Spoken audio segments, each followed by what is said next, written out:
Hi, and welcome to Occupy Ukiah TV for July 13th, 2012.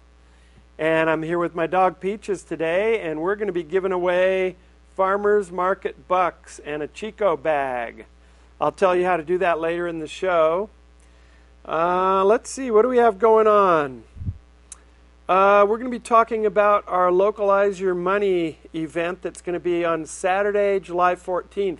Now, some of you who are going to watch this on Sunday the 15th, our event will be over. But sometimes this show gets shown on the Friday before and the morning of. So some of you will be watching this before the event. And anyway, it's good information no matter when you see it. So we'll be talking about our Localize Your Money event. We've got a video of C.J. Holmes, the expert on foreclosures, the lady who was on here about a month ago, and we did our big show on foreclosures. We'll have a video on her speaking in Sacramento on the 25th of June. We also have a video from the Home Defenders League, and that's also about foreclosures. We're going to be talking about Yastel Yamada, the Japanese elder who's coming from Japan to speak. He's on a national speaking tour of the United States, and he'll be here in Ukiah. We'll be talking about that. And of course, I'll be talking throughout the show about how you can win for free $20 of Farmers Market bucks and a Chico bag to put your goods in. And Peaches has this around her neck here, and there's going to be a password. All you have to do is come to our GA on Saturday or our direct action group on Sunday with the password. I'll tell you the password a little later in the show. So let's get right into things here. On Saturday, July 14th, we are going to be having a Localize Your Money forum, a public forum. Alex Thomas Plaza will be starting at 11 a.m. and we're going to have 5 speakers. We're going to have John Sakowitz of It's All About the Money, I believe is the name of his show on Fridays on KZYX.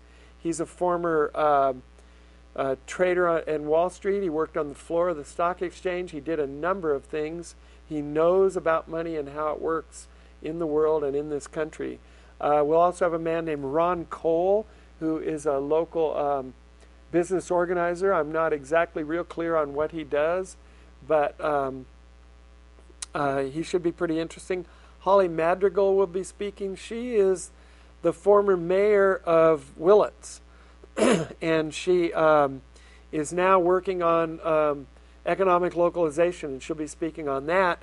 And then a man named Bart Kaplan, who is a member of Occupy Ukiah, will be speaking about public banking and the North Dakota model and the effort to get public banking here in our state or county.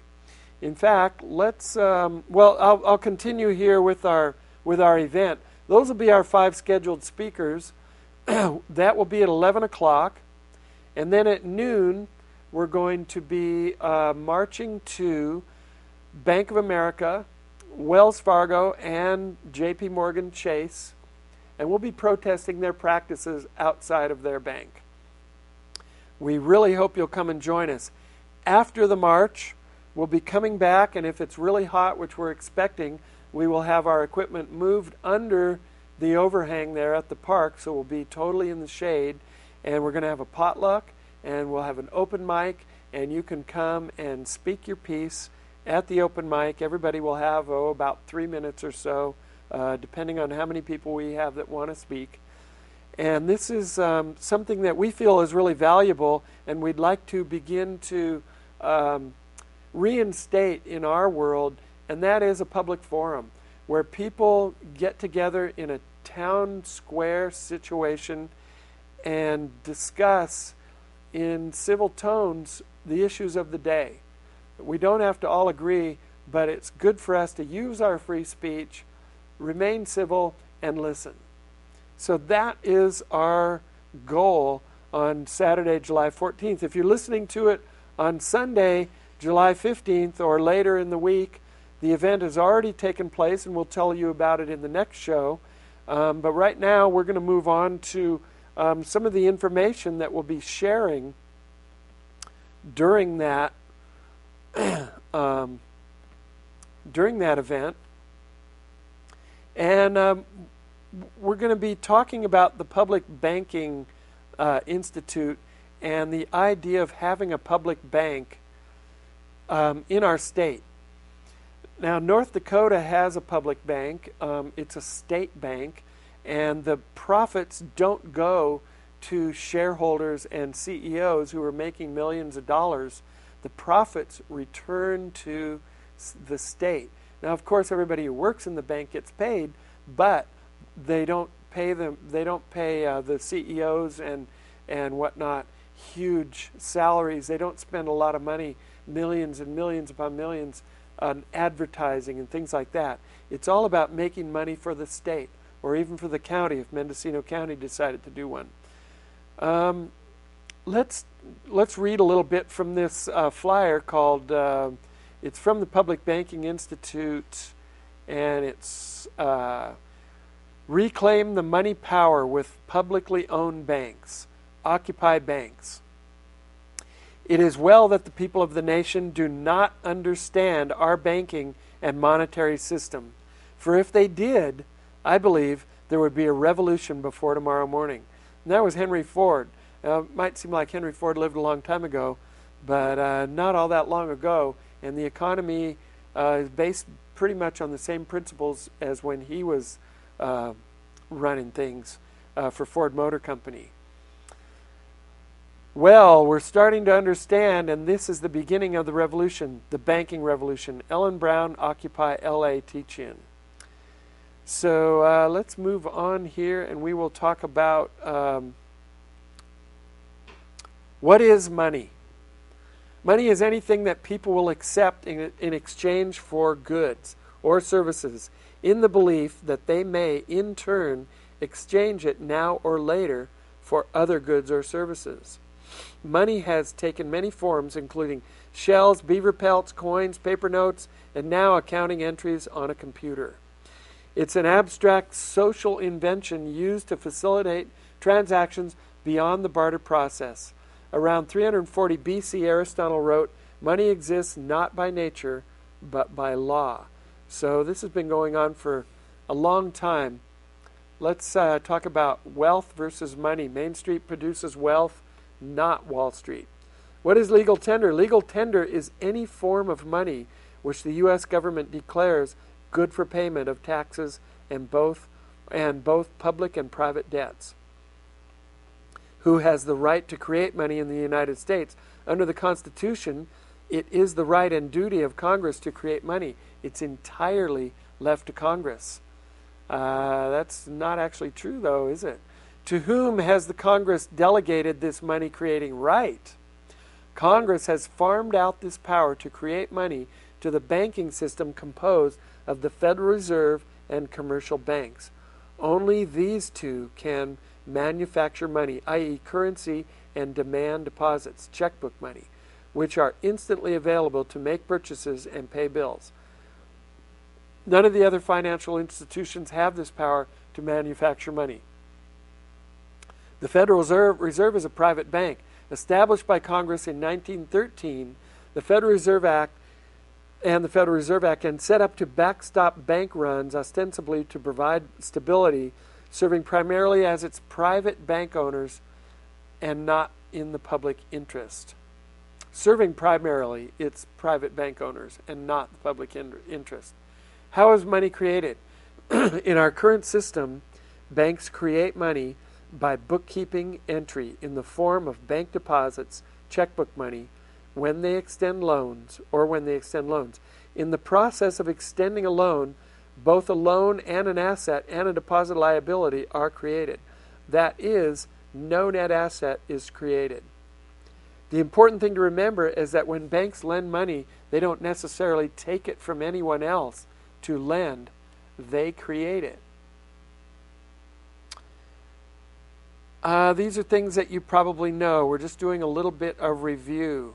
So I'm not going to read all of this. This is a very interesting document that is published by the Public Banking Institute, and you can look them up online at publicbankinginstitute.org. This flyer that I have here on the screen that I'm zooming around on, we will be handing this out on Saturday, July 14th, to anybody who wants one.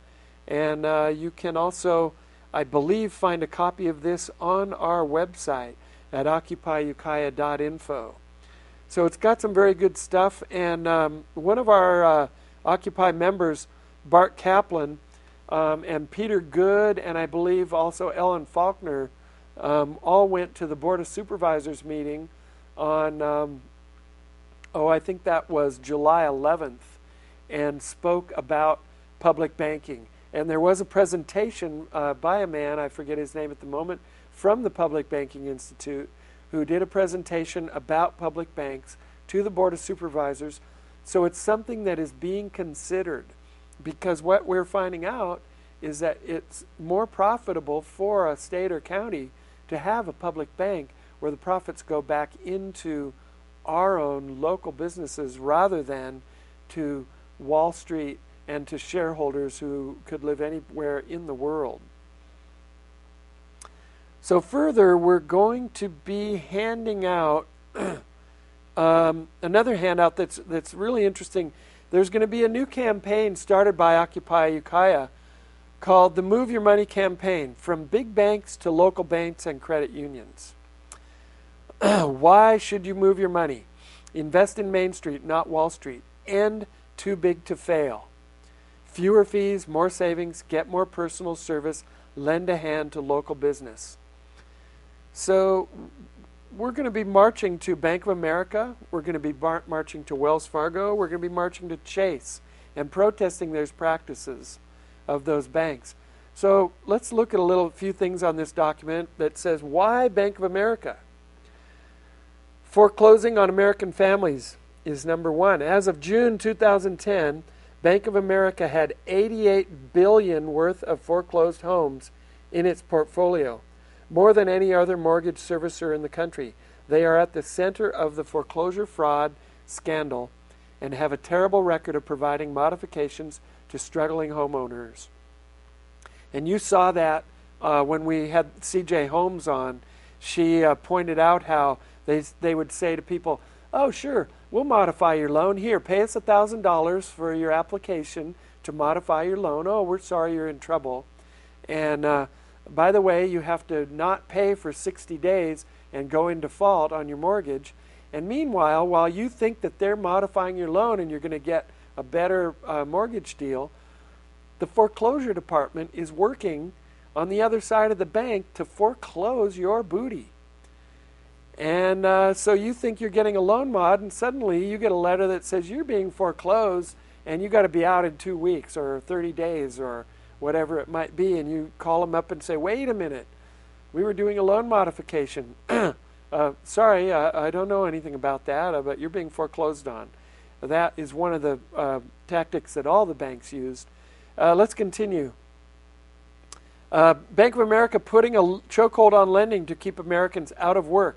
Rather than investing in our communities to restart the economy, Bank of America is not lending to small businesses that create jobs. In the 2 years after the bailout, Bank of America had a 97% drop in small business administration loans. 3, not paying its fair share. Bank of America has $2.2 trillion with a T in assets, yet paid 0 with a Z in income taxes in 2009 and 2010, and has over 143 tax-sheltered overseas subsidiaries to get out of paying federal taxes. That is the kind of thing that we are motivated about with Bank of America. That is why we are marching to Bank of America, because we all pay taxes. We all work. That's part of being a member of a society. You agree as people, we're going to have fire departments, police departments, we're going to have Social Security, we're going to have a military, we're going to have whatever it is we agree as people we're going to have. And how are we going to pay for that? With that dirty word, taxes. All that means is you're going to pay for things that you want in this world. Bank of America doesn't want to pay for that stuff. They want to be Bank of America, but they don't want to pay for any of the things that Americans need. They are trying every loophole and every wiggly process to not pay any taxes. Meanwhile, they're making more profits than ever in their history. That's why we're marching to Bank of America. Bank of America's dollars are stealing our democracy.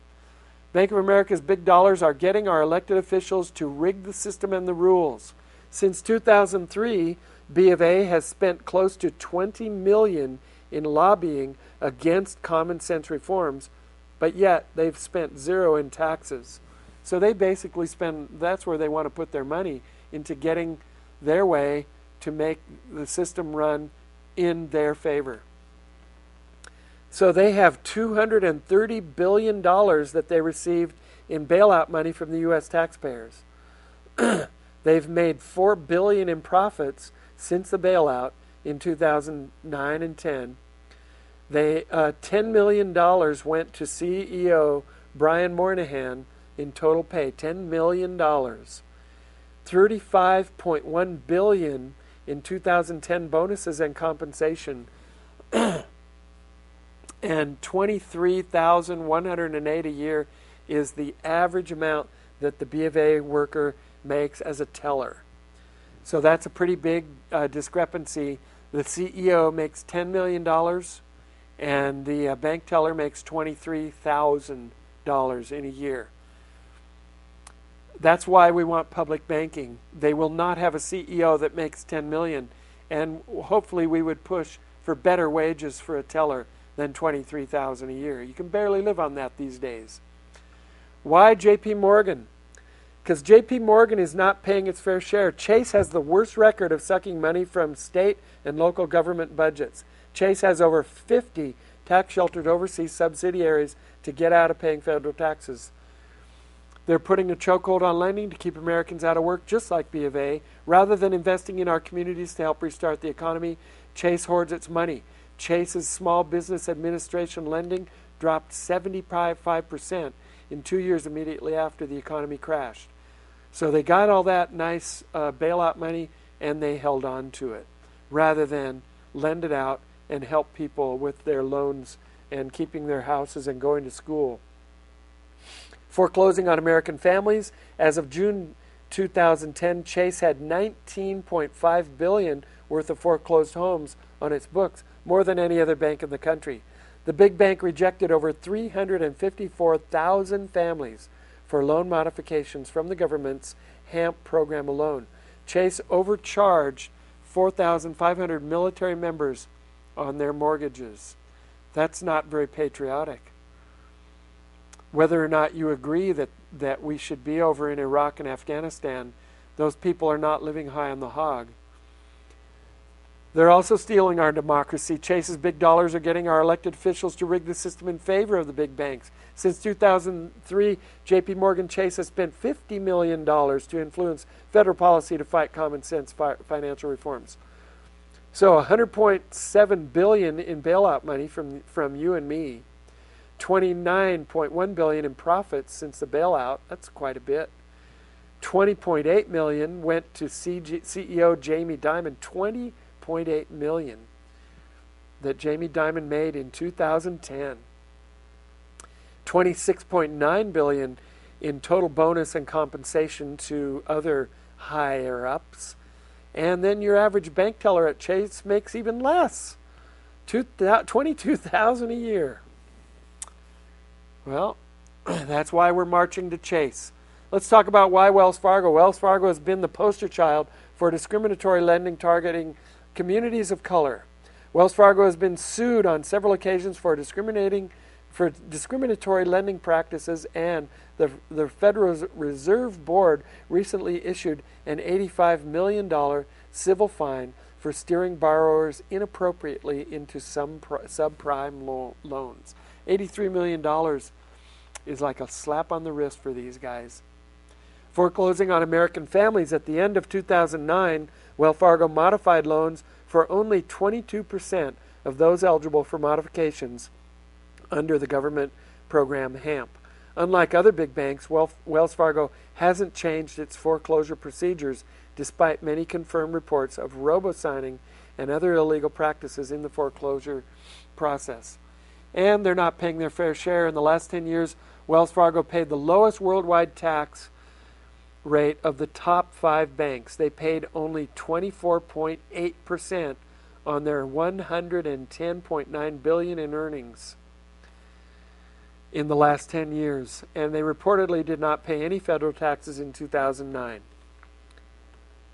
They received $43.7 billion in bailout money, $24.6 billion in profits. That's like half of it back. 17.1 went to John Stumpf, who is their CEO, in 2010, and $27.2 billion went to bonuses and compensation. That's a lot of money. And then your tellers make $22,000 a year. Those are some of the reasons why we are marching to Chase, to Wells Fargo, to Bank of America. We will have the bullhorn. We will be speaking the truth. We will be using our public right of free speech. And you know what? If you're angry with the banks, if this information makes you just a little bit pissed off, then you can do something about it. If you have money in Bank of America, in Chase, in Wells Fargo, take it out.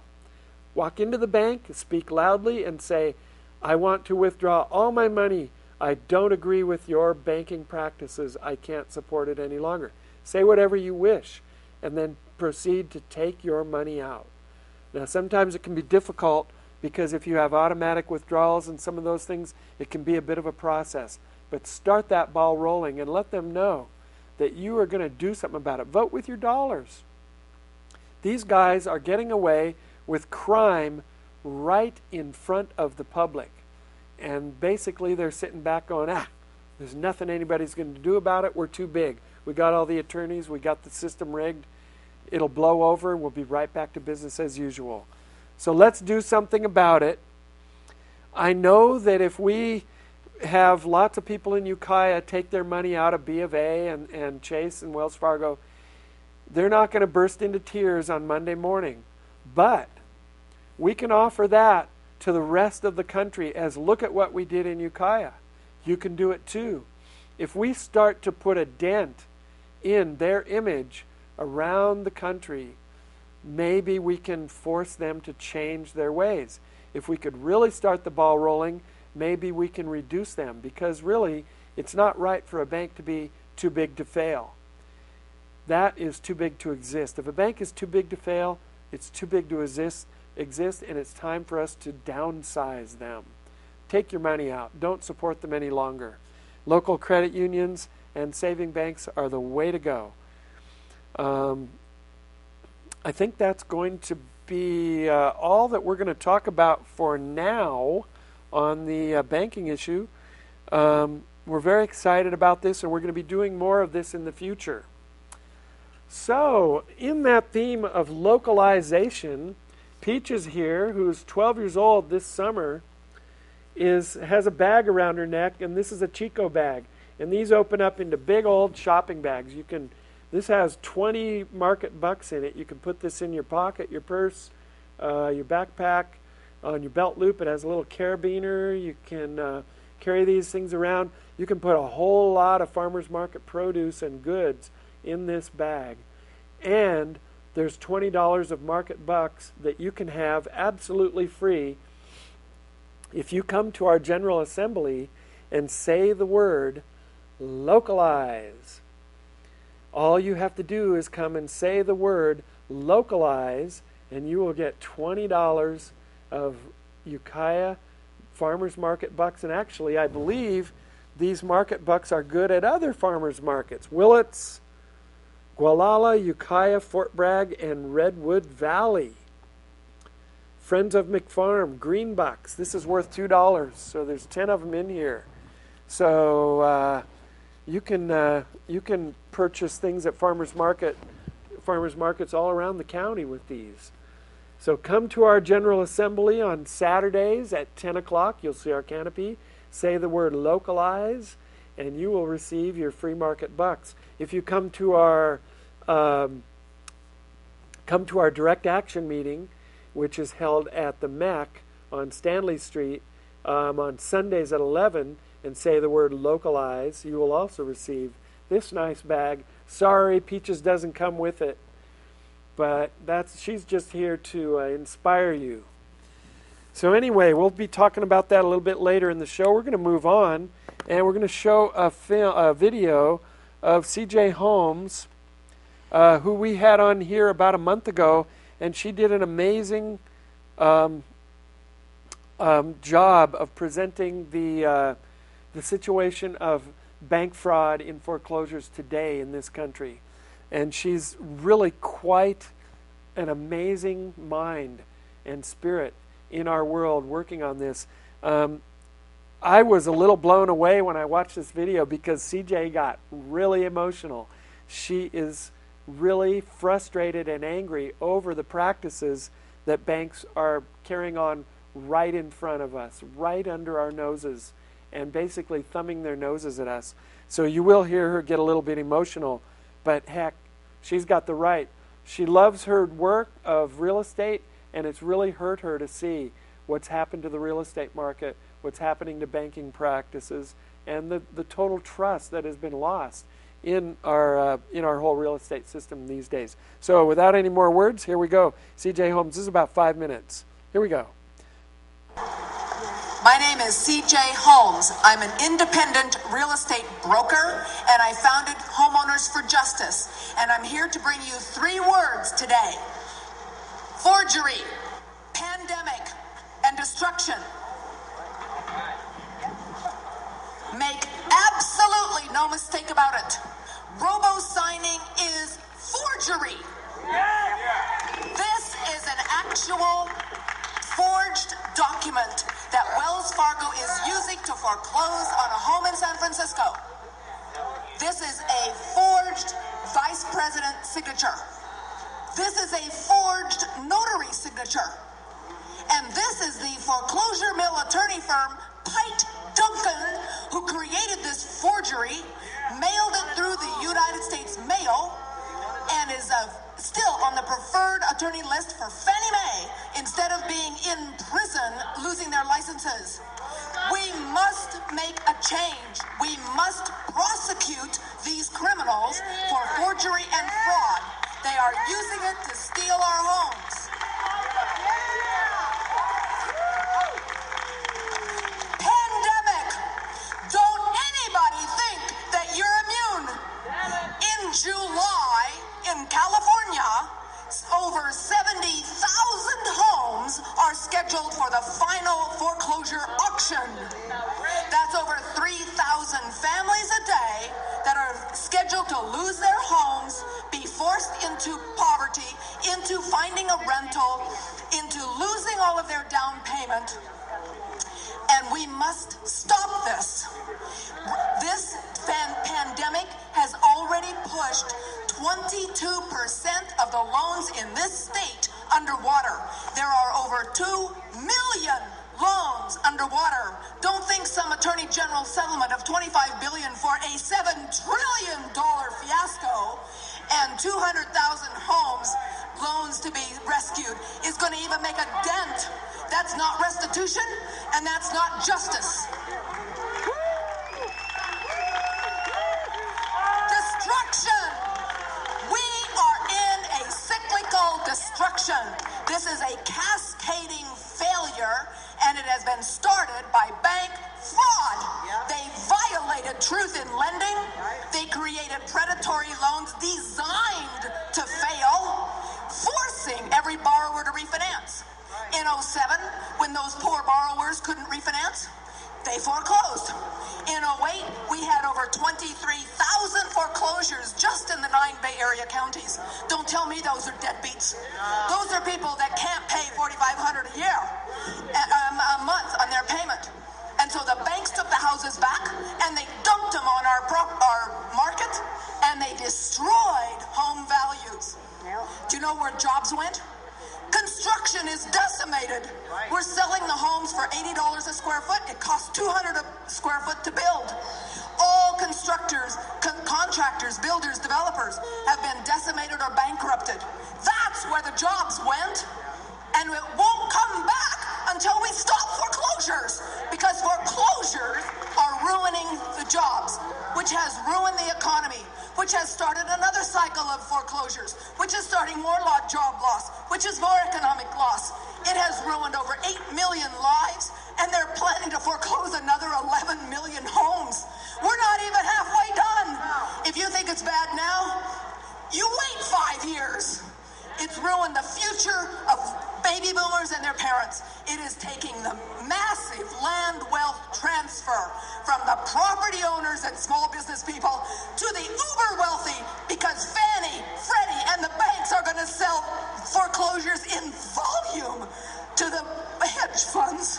The hedge funds, who have all the money on the world, are going to take our homes and turn us into renters. And we'll be a renter nation with no hope of ever having the American dream. We must stop foreclosures. We must insist that our legislators do what Nevada did. And they passed. They were able to pass. Why can't we pass it? An affidavit of foreclosure authority. We must force the banksters to prove they have this right, because we already know they don't. We have it in facts that these banks do not have the authority to foreclose. That's why they have to robo-sign. That's why they forge documents, and they've paid off our legislators. If you're not here today, homeowners, you get off your seat and you go to your DA and you say, this week, when the DAs and the Attorney General are meeting to talk about foreclosures, you demand them to do a lawsuit against all of these banksters, their foreclosure mill attorney firms, and robo-signers, and get a court injunction to stop foreclosures. Thank you. My God, what a powerful word. That is what is called speaking truth to power. C.J. Holmes. Well, there we go. I don't know what more anybody could say after that. There's CJ for you. CJ gets pretty emotional during that. I don't blame her. It's pretty infuriating. It would be just as if somebody was just walking out of your house carrying your furniture and your TV and your kids and your food, and meanwhile you're somehow paralyzed and there's nothing you can do about it, and they're just laughing at you. That's what's happening, folks. Our world is being taken apart and restructured by people who do not give a rip about us. We got to do something about it. Just like CJ said, in a very polite term, get up off your seat and demand that this change. So let's go to our next video, and this is one of the reasons why CJ's so pissed off, I would say. This is about 3.5 minutes, and it's a woman who gets foreclosed on by Bank of America while her son, who was in the military, was in a coma overseas in a hospital. Bank of America promised to remodify her loan and work with her. And let's see what happened.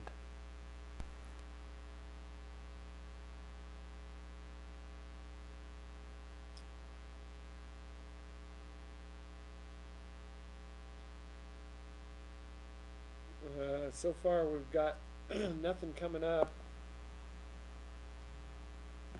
Let's see if we can try this again.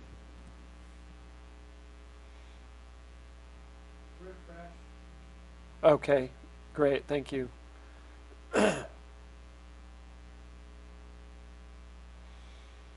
Please stand by. There we go. I'm going to pull it up to full screen. Here we go. Some homeowners are still underwater, and they're hatching a new plan now to demand more action from mortgage companies and the government. They're launching the Home Defenders League. Melissa Blasey is live in Phoenix at a kickoff for the event. Melissa? Mark, they're calling this event Lily's Barbecue after the lady who lives in this place, Lily Washington, who feels like she is in a David and Goliath battle to hold on to her home. They evicted me 3 times from this house. But Lily Washington refuses to give up. She's now representing herself in a federal court case against Bank of America and Fannie Mae.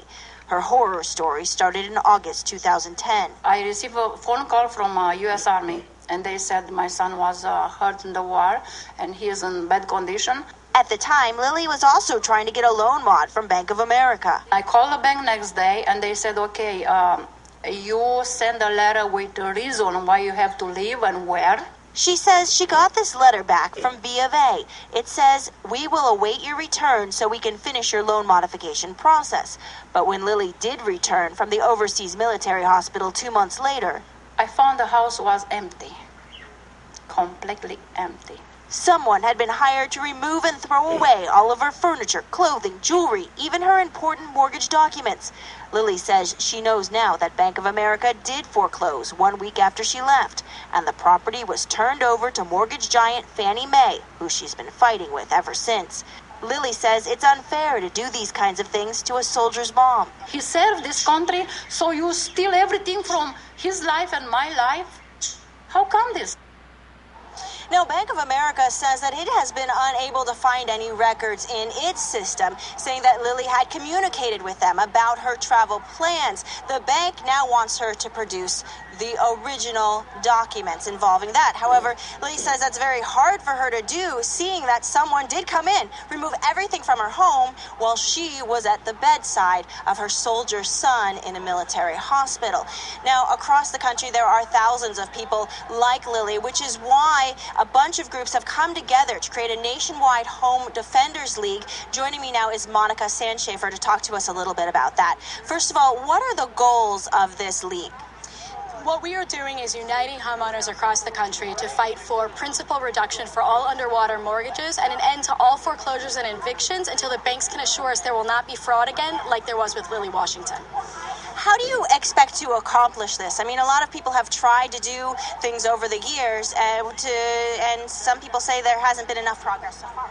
That's right, there hasn't been enough progress, but no one so far has united homeowners across the country, and that's what we are working on. In addition, we'll be doing direct action, lobbying and advocacy, and also an electoral strategy to really get homeowners out to vote to make sure elected officials are held accountable as well. Now, a few months ago, there was an agreement between a number of the major banks and the federal government and the state attorneys general to make sure that they do follow certain procedures before foreclosing and evicting homeowners. Why isn't that good enough?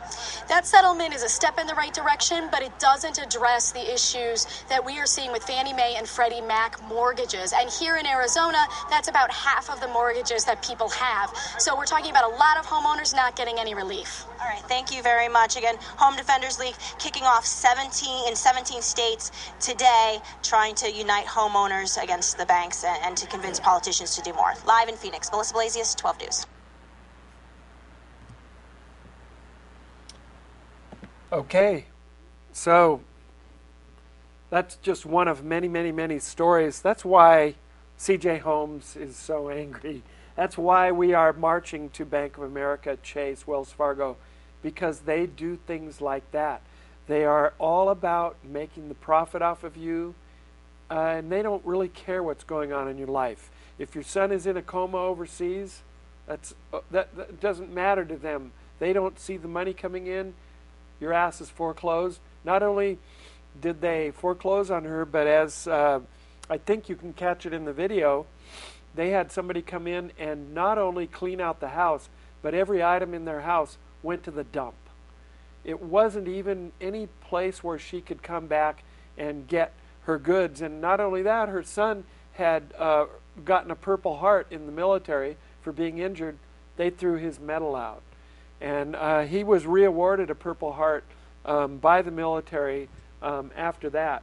But it's that type of thing that is just a demonstration of exactly the situation these days of big business and big banks in our world. You can join the Home Defenders League. You can call CJ Holmes or email her ask her what you can do to help.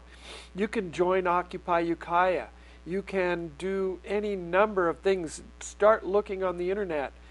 But you know what? We are the 99%. And if we just raise our voices a little bit, all of us, the noise will be deafening. We will scare the holy hell out of them. And that's what we intend to do. We need every single one of you to help. It's not that big of a deal, and actually once you get motivated and start remedying these problems, it feels really good. So I would encourage you to come on out to our GA, come on out to our direct action group, come on out on Saturday. If you're seeing this on Friday or on Saturday morning, run on over to the Alex Thomas Plaza and take part with us. We're just trying to help in whatever small way we can. Okay, we're going to move on from that to our last item. And let's see. On July 30th, there's a man called Yastel Yamada, who I talked about in our last show, and we're just going to do a review on what's going on with him. He's an elder from Japan. He has gathered a group called the Skilled Veterans Corps for Fukushima, and they are volunteering. These people over 65 years old are volunteering to help with the cleanup at Fukushima, because at their age, if they get high radiation exposure, it'll take 10, 20, 30 years for them to get the bone cancers and leukemias and various cancers you can get. And by then they'll be quite old, or they might not live that long. They don't want to have young people have to go through that sort of thing, have to become sterilized or get these cancers at a young age. They want to help clean this situation up, which is a huge, huge task.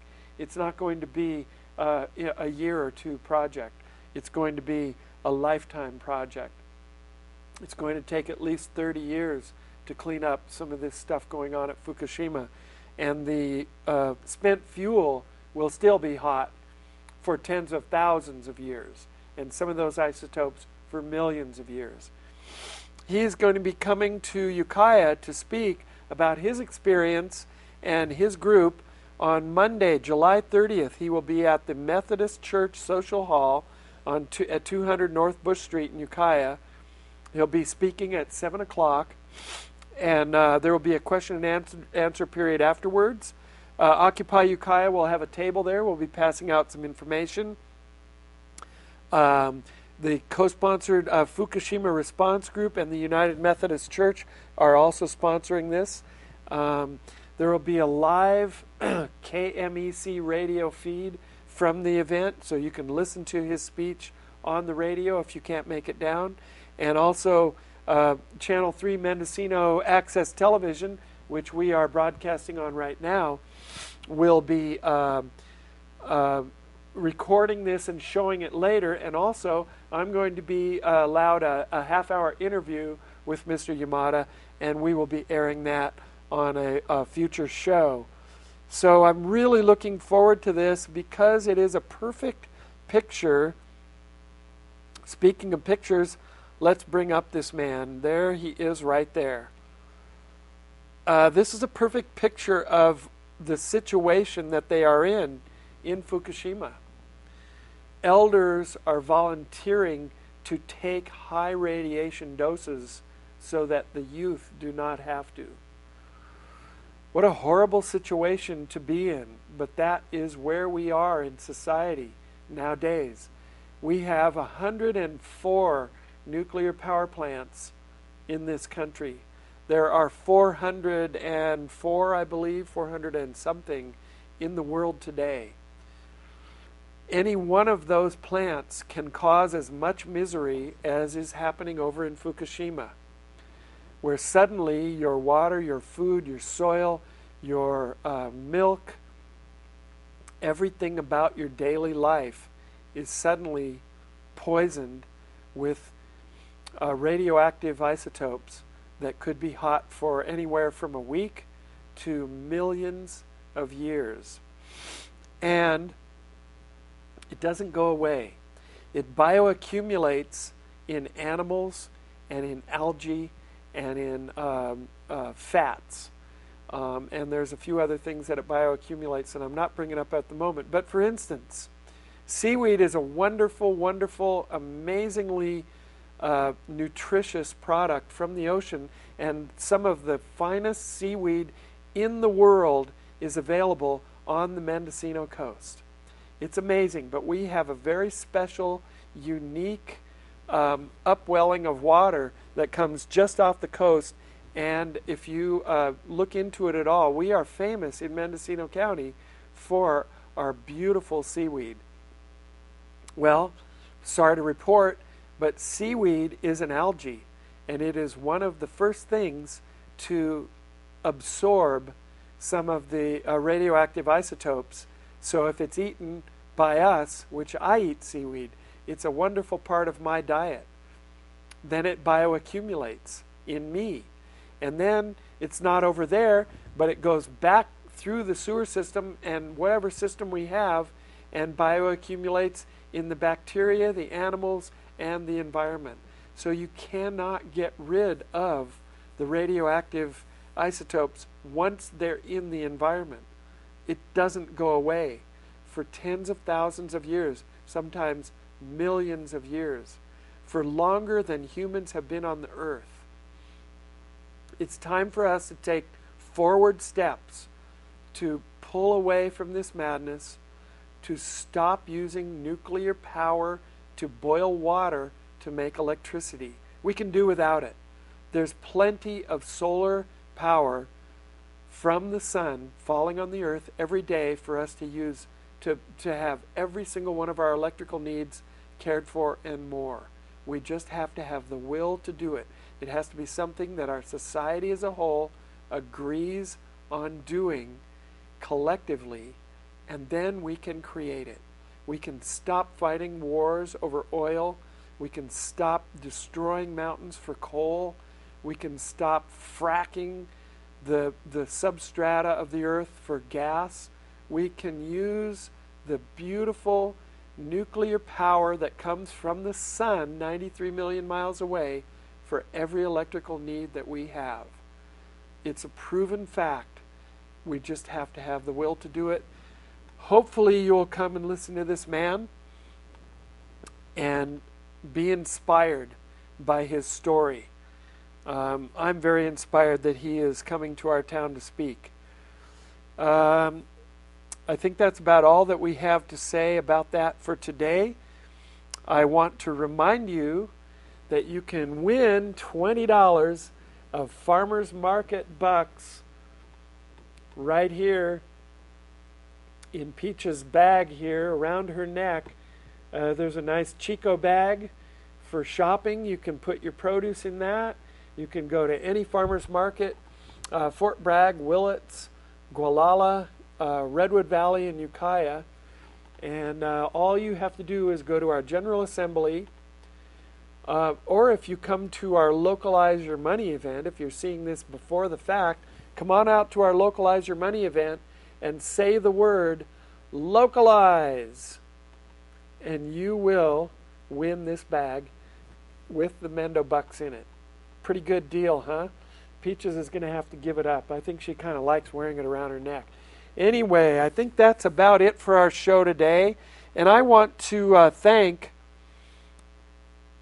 our engineer, Alex Bergdahl, who has stepped in and just done an amazing job of engineering for our show in the absence of Greg Simsick, who's had some health problems and has been off work now for nearly a month. And I was pretty concerned. It's like, well, I guess we're not going to be able to do a show until Greg's back. And all of a sudden, as if by magic, Alex showed up in our lives, and he has done just a really awesome job of engineering for us. And I want to, really give out props to Alex and say a big thanks for doing that. So, to finish up today, we're going to go to our Howard Zinn quote of the day. Let's go to the blue screen so you can read it. If those in charge of our society, politicians, corporate executives, and owners of press and television, can dominate our ideas, they will be secure in their power. They won't need soldiers patrolling the streets. We will control ourselves. That's about all that we have to say for today. This is Charlie Vaughn from Occupy Ukiah signing off, and we'll see you around town.